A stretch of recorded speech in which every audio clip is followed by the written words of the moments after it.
तर काल होता 15 ऑगस्ट आणि कालच्याच दिवशी आमच्या यांचा बर्थडे असतो. त्यामुळे सकाळी लवकर उठून अगोदर त्यांचं औक्षण केलं होतं आणि संध्याकाळी मात्र आम्हाला जायचं होतं पार्टीला म्हणजेच हॉटेलला. आणि हॉटेलला जायचंय म्हणजे आपण देखील थोडंसं रेडी व्हायलाच पाहिजे की नाही? म्हणूनच फेस स्कॅनरचे सगळे प्रोडक्ट एवढे व्हायरल झाले तर मी देखील घेतले होते. तर त्याच्याच बरोबर मी माझा मेकअप केला होता. पण त्याचबरोबर मीही एक मार्सची लिपस्टिक घेतलेली आहे, ज्याचा शेड आहे चेरी रेड 2 असा काहीसा शेड आहे. अगदी लाँग लास्टिंग आहे आणि मला तर खूप जास्त आवडते. त्याच्यानंतर थोडंसं काजळ लावलं आणि माझ्याकडे हे एक असं छान असं लाँग गळ्यातलं होतं, तर ते पण घातलं. मस्तसा मेकअप तर झाला होता आणि सगळ्यात शेवटी वेळ येते या केसांची आणि इथंच माझी पंचाईत होते.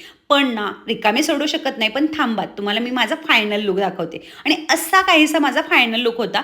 पहिला मेकअप जेव्हा करत होते ना, तेव्हा जरा व्हिडिओची क्वालिटी ब्लर होती, कारण तो दुसरा मोबाईल होता. त्याच्यानंतर आम्ही हॉटेलला गेलो आणि तिथला व्ह्यू एवढा सुंदर होता ना, तिथं गेल्याबरोबर सगळ्यात पहिले खूप सारे फोटोज, व्हिडिओज काढले आणि हा आहे माझा छोटा भाऊ, जो की इतका उंच झालाय त्यामुळं आता तोच मोठा वाटू लागलाय. त्याच्यानंतर केक कटिंग झालं, बर्थडे सेलिब्रेशन झालं आणि आमच्या इकडं केक खाण्यापेक्षा केक एकमेकांना लावला जास्त जातो आणि छोटूचा तर सगळ्यात आवडता तो छंद आहे. त्याच्यानंतर जेवणाची वेळ झाली आणि अगदी स्टार्टरपासून ते मेन कोर्सपर्यंत इथले सगळेच पदार्थ एवढे टेस्टी होते ना आणि आम्हाला सगळ्यांना खूप जास्त आवडले. त्यामुळे आजच्या व्हिडिओमध्ये एवढंच. आता भेटूया नेक्स्ट व्हिडिओला आणि व्हिडिओ आवडला असेल तर लाईक